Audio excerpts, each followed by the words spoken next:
then the wandering spirits. These are gods more esoteric and mystical than others. Their tales usually serve as teachings and warnings to the Khajiit. Akha, the first cat, favored son of Anur, he was instructed by his father to seek mates and have children of his own. He ventured out, was first to travel the heavens.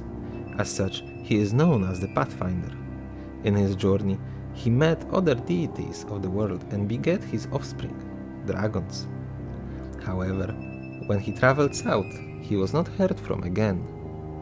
In his place, Alkosh came. Alkosh is the dragon god of time, also called the High Mane.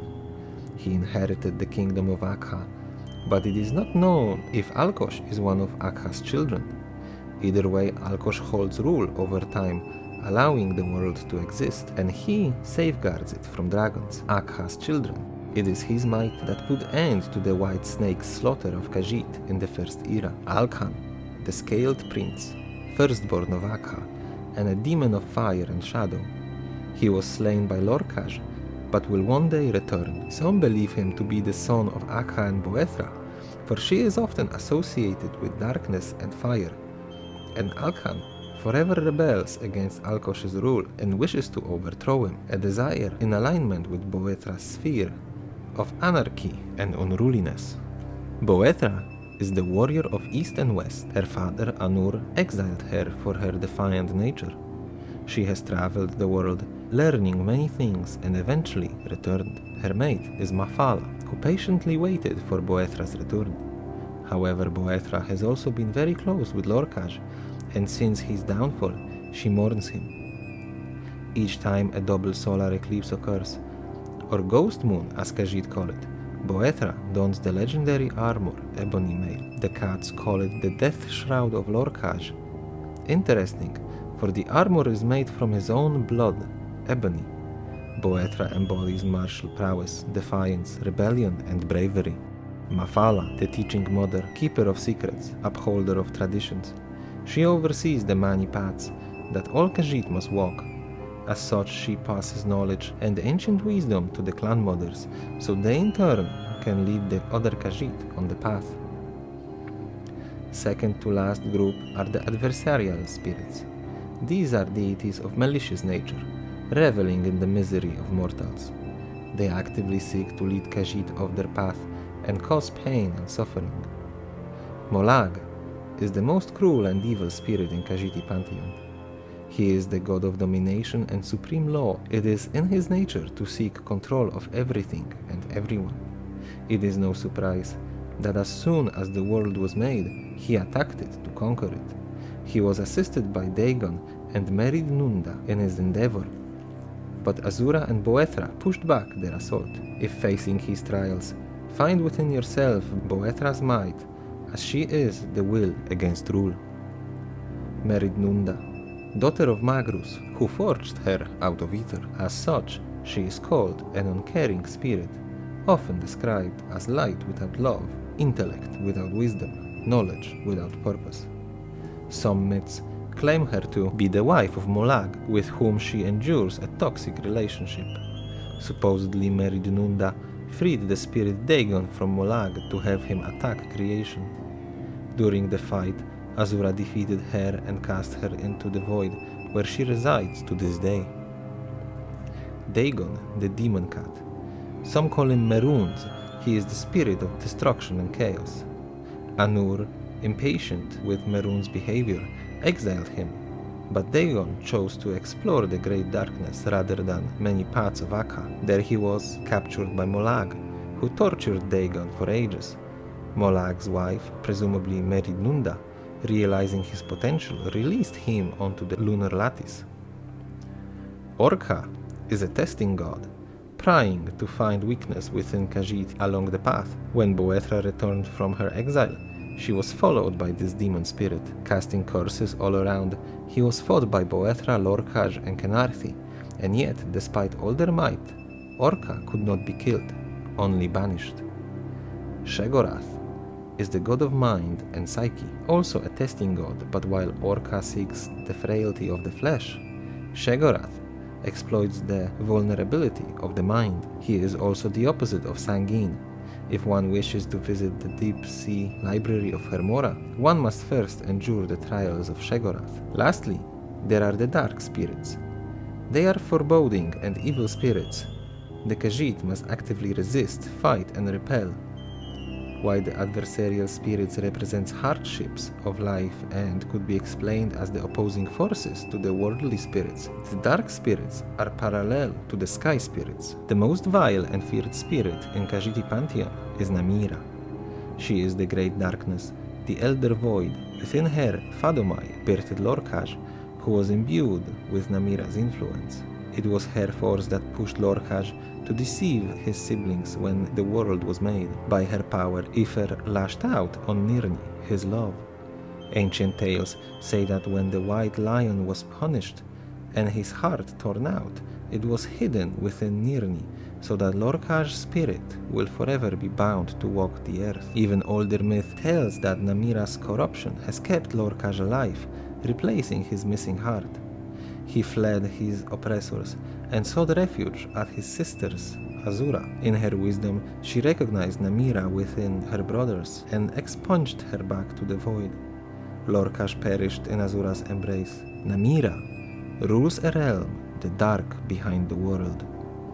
From it, she directs all kinds of repulsive creatures, spiders, slugs, fleas, ticks, and lice to spy for her. Within her realm, the dark heart of Lorkhaj still beats, its sound permeating into Mundus. Some Khajiit hear it and must not fall to temptation and join the band dance, lest they wish to become Dromathra and have their souls claimed by Namira. Lorkhaj, in his original form, is the sky spirit, but after death, part of him lingers within his dark heart of Namira. This fraction of his essence becomes the moon beast, the first Dromathra, servant of Namira. He stalks the boundary between Mundus and Oblivion, preying on Khajiit who venture off the path. As both sky and dark spirit, Lorkhaj represents the light and darkness present within each Khajiit, their capacity for both good and evil. Varmina, the lost daughter, the queen of nightmares. She was born out of Fadomai's fear of losing her children. Azura has killed this spirit in ages past, and since then Varmina can only manipulate the dreams of Khajiit, hoping to scare them to abandon their path, as she can't physically hurt them. Noctra is the shadow thief. She was born out of Lorkhaj's tainted blood spilled after his heart was torn out. According to legends, Boethra brought Noctra to Moonshadow so that Azura may declare what to do with her. Infinite in her wisdom, she let her live on condition that she will serve Azura and the lunar lattice. But Noctra, unruly and perfidious, just as corrupted blood she sprang from, stole one of Azura's keys and fled to Oblivion. She may grant luck and concealment to those that invoke her, but if called upon to commit evil, she might bring the dark with her. These are the gods of ancient Khajiit. However, there is one more. Mysterious and violent, this spirit embodies war and vengeance. No one knows his name save Azura, Mafala, and Boethra, and they are the only ones who can summon him. Allegedly, he came into existence from Azura's grief and anguish. He takes shape of a black panther or a warrior in ebony armor. The deities of the catfolk are many, as there are many shapes of those who praise them, and ancient and complex, befitting the ancient and complex civilization. There is, however, several individuals so famous and popular, or performing such impressive feats, that throughout ages they became venerated, as if they were gods themselves. One of them is Rajin, the purring liar. He is god of thieves, and considering Khajiit's natural agility and quiet movements, it is no surprise that Thieves' Guild and other illicit activities are widespread and elsewhere. As such, Rajin is well known and respected deity. According to the legend, he sneaked into Mafala's realm from which he stole the Ring of Khajiit. With its power, he performed such stunning burglaries and brazen robberies that he passed into the legends. Bandar is the bandit god. He represents Khajiit's spirit of resistance and endurance in the harsh world. It is speculated that the Bandar is a title rather than name of an individual, as it seems to be passed on through generations. Either way, he has a prominent place in Khajiiti faith, and often they ask him for quick thinking, speed, and silent movement to overcome the challenges laid out for them. Both Rajin and Bandar were perhaps mortal at some point, but now they are cultural heroes, deities, gods.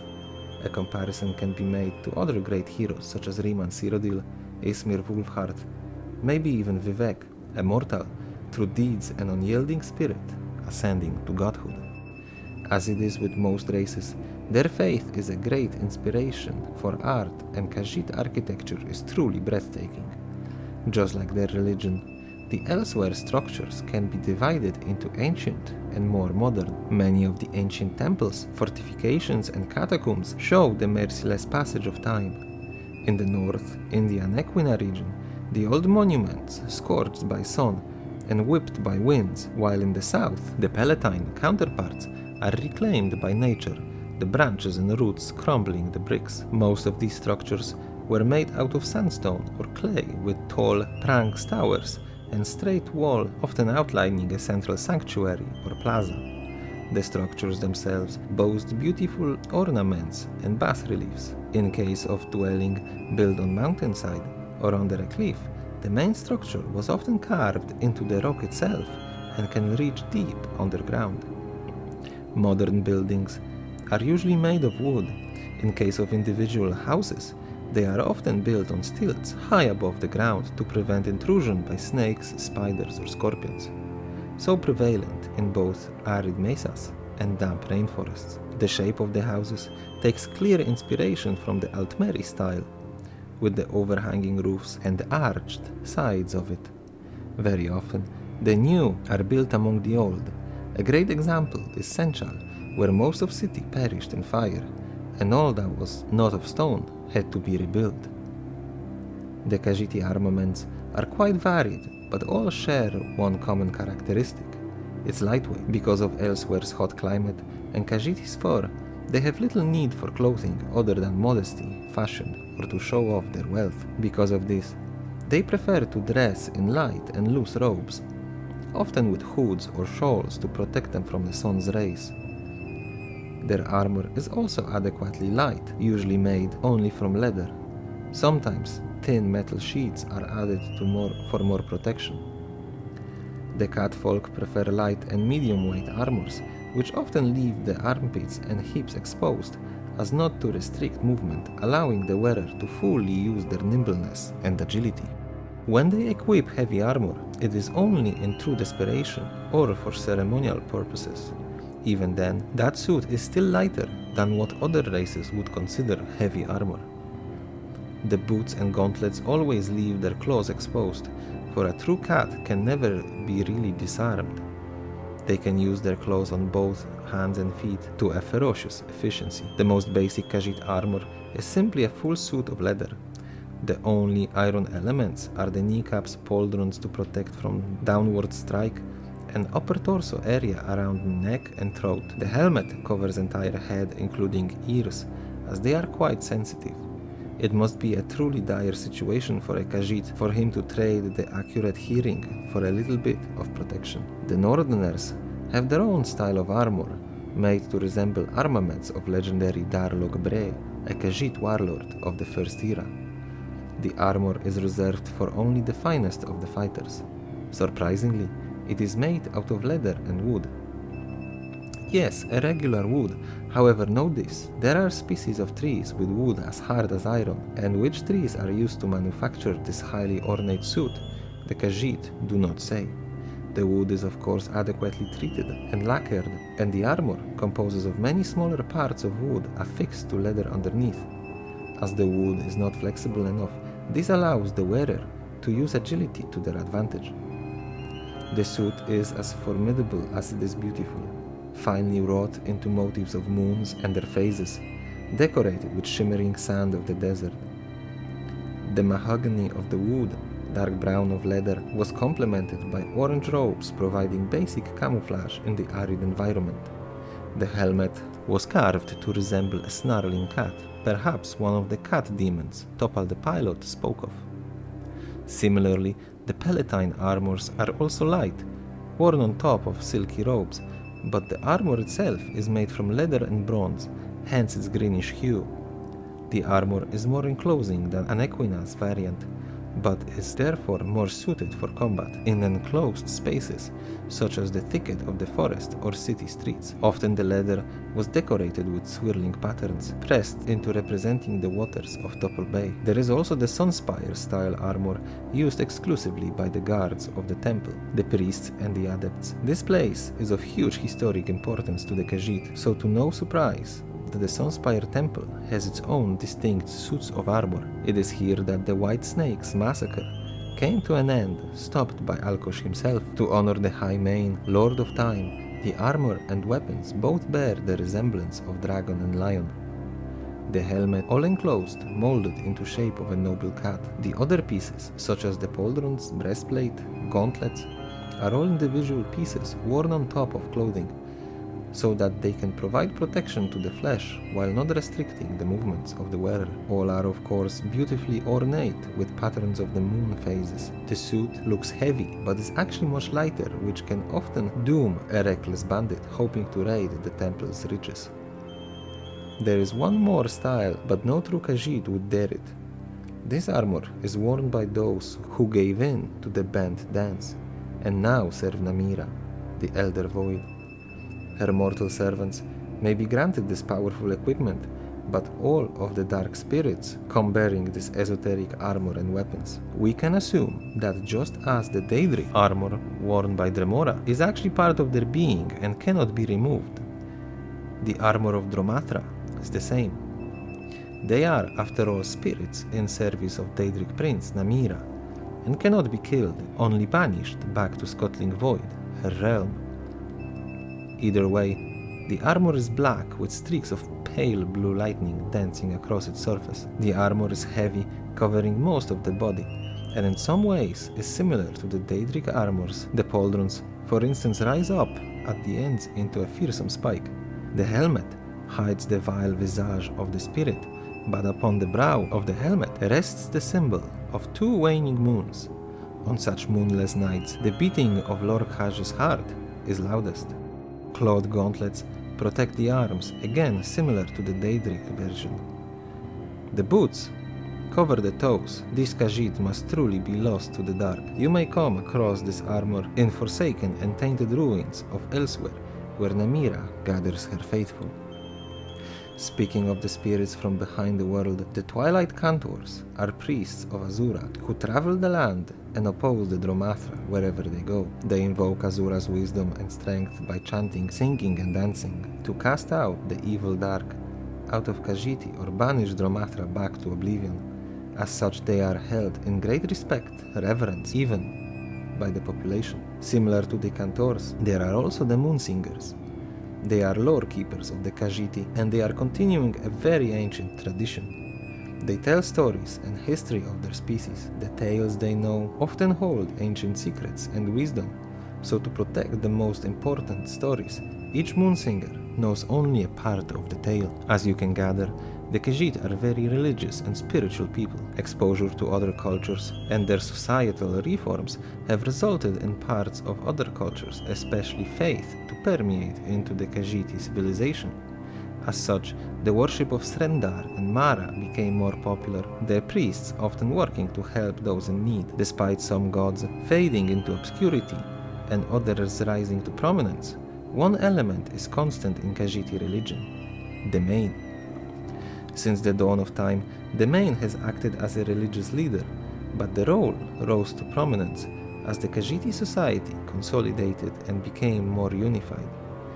It is Mane's role to guide their people morally, to settle disputes, oversee priests and adeptoriums, and even advise rulers and generals. They can be of any forestock, but to become a Mane, one must be born under a rare occurrence of an eclipse, where the moons align and the third moon, the dark moon, appears behind them, also in alignment. Of course, more than one Khajiit can be born that day. To be chosen a Mane, they have to succeed a series of trials, of which the last one takes place in Temple of Two Moon Path, located in City of June. Once a victor of the trial emerges, he or she will take the title of the Mane. New main is chosen only upon death of the predecessor. As such, the Khajiit believe there is only one main and reincarnates in different bodies, continuously serving his race. Those that competed for the title but failed the trials become called the Forgotten Mains and are sent to adeptoriums. There they undergo rigorous training to become prestigious warriors, serving their nation that way. There are many adeptoriums strewn throughout elsewhere: Desert Wind, Starhaven, Starlight, or Srendar's Cradle, but Pridehome seems to take the most of the Forgotten Mains. All of those born under the Eclipse and Dark Moon are susceptible to the dark heart of Lorkhaj, beating out the bent dance. Therefore, at all times must strive off Namira's corruption, lest they become the dreaded Dromatra.